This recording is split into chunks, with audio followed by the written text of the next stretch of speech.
Magandang araw po mga kaibigan at mga kapatid. Ito pong muli si Brother Ren na sa pangalan ng palatuntunang ito ay minsan pang nag-aanyaya sa lahat at nagsasabing welcome po kayo sa inyong pakikibahagi at pakikinig sa ating gagawing pag-aaral at pagtalakay ng mga salita ng Diyos sa Biblia.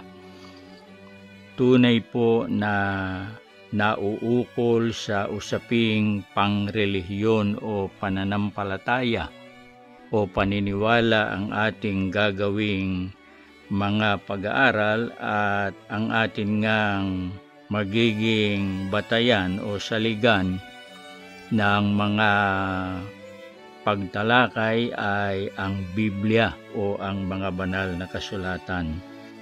Madali naman pong makasabay at makakonek sa ating topic ngayong pag-aaral na ito sapagkat halos sariwa pa sa atin yung Undas 2024 o yung All Saints Day na ang pinakatampok sa nasabing okasyon, kung masasabi man nating okasyon, ay yung mga yumauna o yung mga nangamatay na mga kakilala natin at mga kamag-anak, kaibigan, at sila po ay naihatid na doon sa kanilang mga puntod o mga libingan. Pero sa pagkakataong ito ay ibang level o ibang senaryo ng tungkol sa mga patay ang ating aalamin sa Biblia.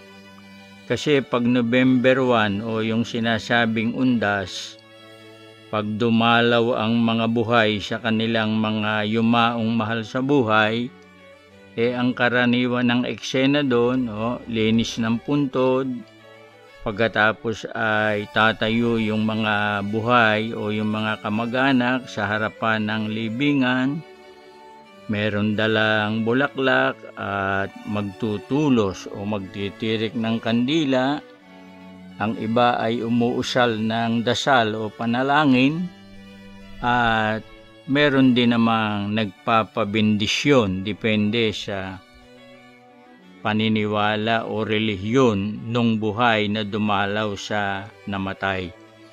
Ngayon medyo malayo ng kaunti pero tungkol pa rin sa mga patay.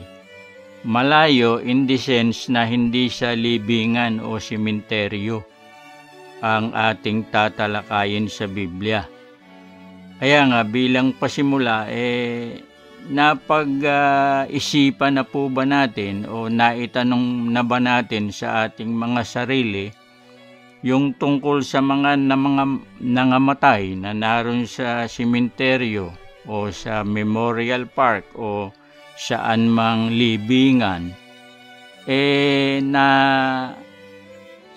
nasagi na ba o sumagi na ba sa isip natin kung sila ay forever nang doon po sa alabok, doon sa ilalim ng mga puntod nila, mga kapatid. Kasi ang ating tatalakayin at nais ko nang ipagpauna sa inyo, hindi po mananatiling forever yung mga patay, yung mga namatay at yung mamamatay pa na malilibing, hindi po habang panahon o forever na nandun sa mga sementeryo. Bakit po? Kasi merong itinakda ang Diyos na mangyayari at gagawin sa mga patay na ito po ay magkakaroon ng katuparan sa araw din na ipinasya ng Panginoon. Ito po, aking babasahin ang ibig kong tukuyin dito sa Apokalipsis o Revelation, Kapitulo 20 at talatang 12.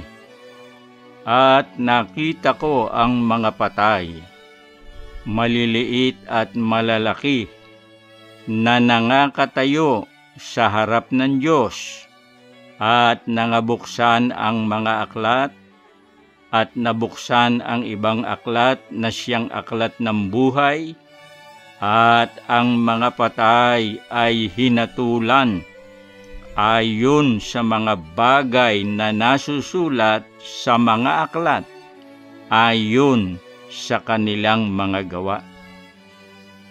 Mga kapatid, ito ay nakarecord dito sa Apokalipsis. Sabi ni Apostol Juan, nakita niya, napanood niya. Sino po ang napanood niya? Yung mga patay, maliliit at malalaki, na nangakatayo sa harapan ng luklukan o sa harapan ng Diyos. Hindi na ito simenteryo, hindi na ito dun sa mga memorial park. Hindi na ito yung eksena pag undas o All Saints Day. Ibang senaryo ito. Bakit daw nakita ni Juan yung mga patay na maliliit at malalaki? Tuloy po natin ang pagbasa. Ang sabi niya, nabinasa ko na nga kanina, nangabuksan ang mga aklat. Nabuksan ng ibang aklat na siyang aklat ng buhay. At ang mga patay ay hinatulan ayon sa mga bagay na nasusulat sa mga aklat, ayon sa kanilang mga gawa.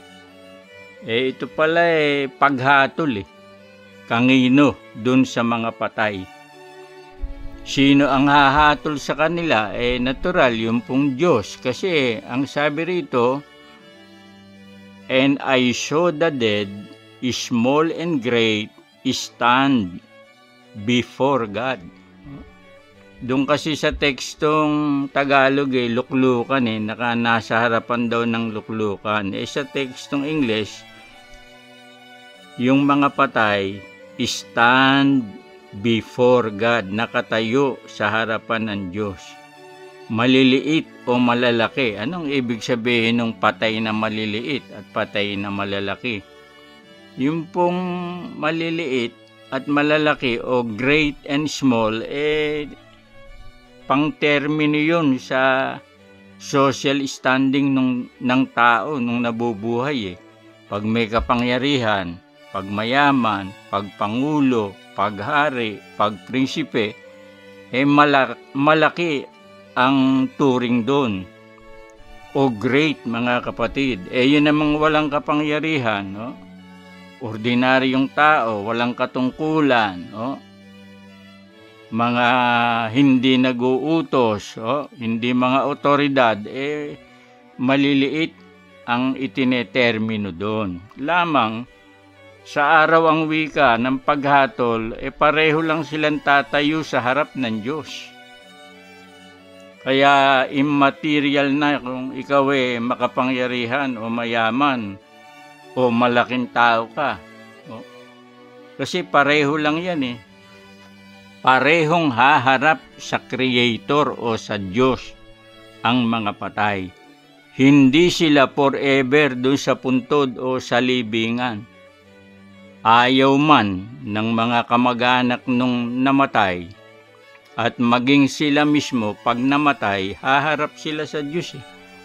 Ano ba ang senaryong pinakita dito? Nakatayo daw sa harap ng Diyos yung mga patay, pagkatapos nangabuksan ang mga aklat. At nabuksan din naman yung aklat ng buhay. Unahin natin yung aklat ng buhay. Pag ang tao ay nakarecord o nakalista sa aklat ng buhay, maliligtas yun. Parang ang paghatol doon formality na lang. Sino naman yung mga nasa aklat ng buhay na maliligtas? Yun ang mga tapat na mga kasama ang wika sa paglilingkod ni Apostol Pablo, Filipos 4:3. Yun ang mga nagpagal sa Ebanghelyo kasama ni Pablo, babae at lalaki. Sa madaling salita, sila yung mga talagang naglingkod ng tapat. Hindi nga sila sumamba sa mga larawan Kaya yung sumasamba sa larawan o may larawan ang pagsamba, mag-ingat po kayo. Hindi masusulat sa aklat ng buhay yan, ibig sabihin hindi maliligtas. Ngayon, yun namang sinasabi rin dito na binasa ko, at ang mga patay ay hinatulan ayon sa mga bagay na nasusulat sa mga aklat ayon sa kanilang mga gawa. Aklat naman ng mga gawa ang tinutukoy doon. Hindi pa tiyak na ligtas yun. Hindi gaya nung nasa aklat ng buhay, halos 100% ng ligtas yun Ito namang sa aklat ng mga gawa, hahatulan nga ito. Anong batayan sa paghatol? Maganda ba yung puntod nito o mausoleo? Hindi po. Mayaman ito kaya doon ibabatay ang hatol. Hindi rin. Ang linaw ayon sa kanilang mga gawa, na yung mga gawang yon ay nasa aklat o naka-record o nakatala. Bakit may tala o may record? Para sa kapakinabangan ng lahat yun. Para maliwanag ang kwenta, ang wika nga. Hindi pwedeng magkaila. Kung talagang ikang naka-record sa iyo ay gawang masama, kasi bandang huli niyan, dalawa lamang yan Ang klasifikasyon mabuting gawa, masamang gawa, mga kapatid. Kaya nga, kung ang nakatala dun sa aklat, dun sa isang mayaman, masama ang gawa niya, mandarambong siya, magnanakaw siya, mamamatay siya, baliwala yung kanyang kayamanan, dun siya sa paghatol at hindi doon sa kaligtasan. Yan, nakasulat po yan Halimbawa, anong halimbawa ng gawa ng taong nakasulat? Halimbawa na natin yung kay David. Si David na hari, eto sa awit. Nakasulat sa aklat kaya kung tawagin yan, aklat ng mga gawa. Kasi naka-record yan, kumbaga naka-enter sa computer yung mga gawa. At least madaling magsagawa ng hatol pag may record na. May sistema, may system. Eto, sample nung kay David, yung gawa niya o ginawa niya, ito 56:8. Iyong isinasaysay ang aking mga paggagala o mga lakad o pagyaon. Ilagay mo ang aking mga luha sa iyong botelya. Wala ba sila sa iyong aklat? Yung sila dito, yung una, yung paggagala o paglakad o pagyaon ni David. Yung pangalawa naman yung mga luha niya. Anong sabi sa aklat ng mga awit? Wala ba sila sa iyong aklat? Ibig sabihin, hindi ba nakasulat sila? Yung lakad ng tao, pagyaon, pagparoon, pagpunta rito, o yung kanyang pagluha, yung kanyang pag-iyak, gawa yan. Hindi lang itong nasa awit, talagang maging dun sa ibang talata ng Biblia, meron talagang patotoo na yung hakbang o lakad ng tao minomonitor ng Panginoon. Ang mata ng Panginoon ay nasa lakad ng mga tao, binabantayan niya. mabuti o masama. Kaya nga, sa araw ng paghatol o sintensya o promulgation of judgment,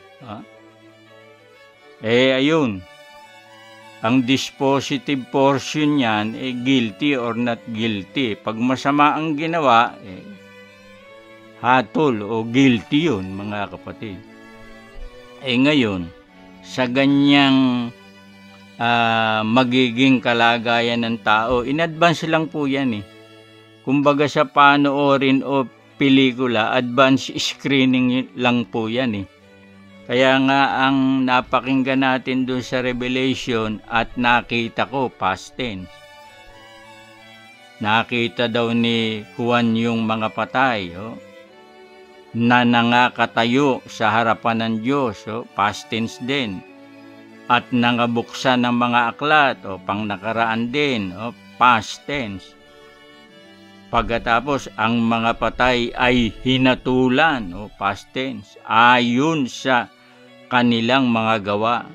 Dito sa advance screening, kumbaga, sa panoorin o palabas o sine, sa advance screening, tapos na. Pero panghinaharap po yan.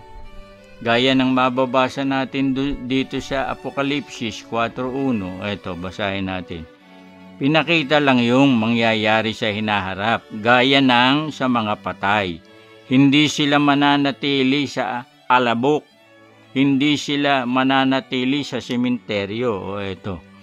Pagkatapos ng mga bagay na ito, 4:1 ng Apokalipsis, ay tumingin ako.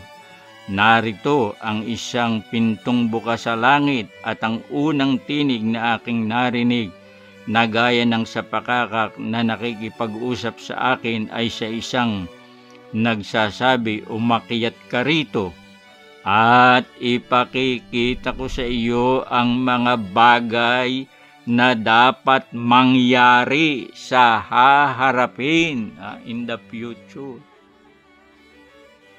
Ipakikita ko sa iyo, sabi ng tinig kay Juan, ang mga mangyayari sa haharapin. Although past tense dun sa Apokalipsis 20:12, advance panood lang yun.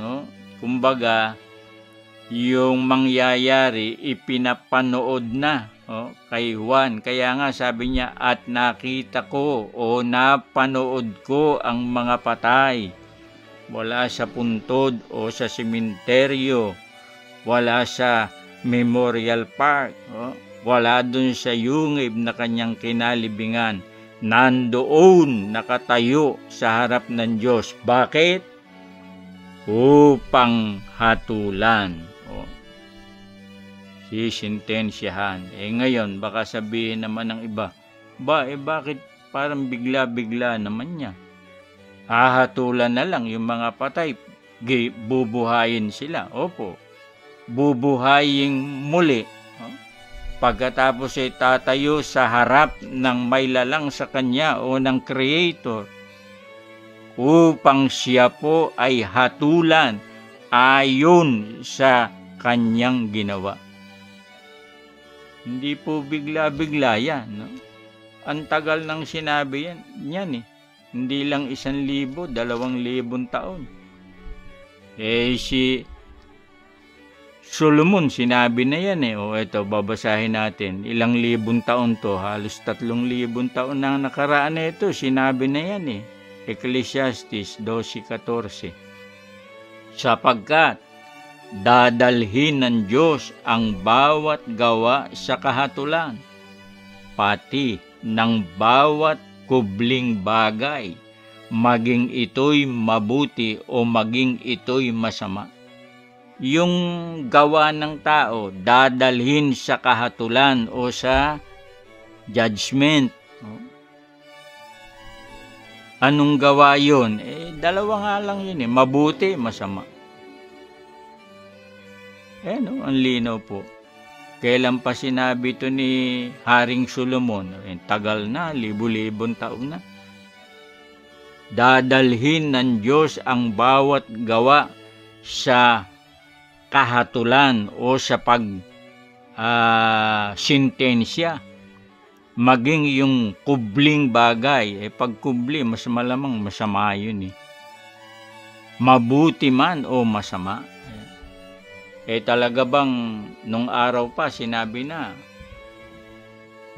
yung paghatol may record yun. Kasi may aklat eh. Basahin natin, awit pa rin. Sabi naman dito sa 149 Gs, upang magsagawa sa kanila ng hatol na nasusulat. Talagang may record, may aklat, may libro. Kumbaga merong isinave sa computer, kumbaga sa mga terminology sa panahon ngayon. Kasi pag may libro, hindi kalat-kalat, maayos ang gagawing pagbusisi Hindi ibig sabihin nun basta na lang bubuksan yung aklat. Ibig sabihin nun titingnan yung gawa ng tao, batay dun sa nakasulat. Dun sa aklat ng mga gawa. Kung mabuti, di magaling. Kung masama, yun ang problema o anong katunayan. Mabutit masama lang yan Anong nakarecord? Mabuti ginawa mo. Eto. Saan ka pupunta? Ito. 5:28 ng Juan hanggang 29. Huwag niyong ipanggilalas ito sapagkat dumarating ang oras na ang lahat ng nangasalibingan, yun daw mga nasa libingan, ay makakarinig ng kanyang tinig. Kaya hindi forever sa libingan yung mga patay. Madidinig ang tinig, ibig sabihin mabubuhay. At magsisilabas. Ayun na.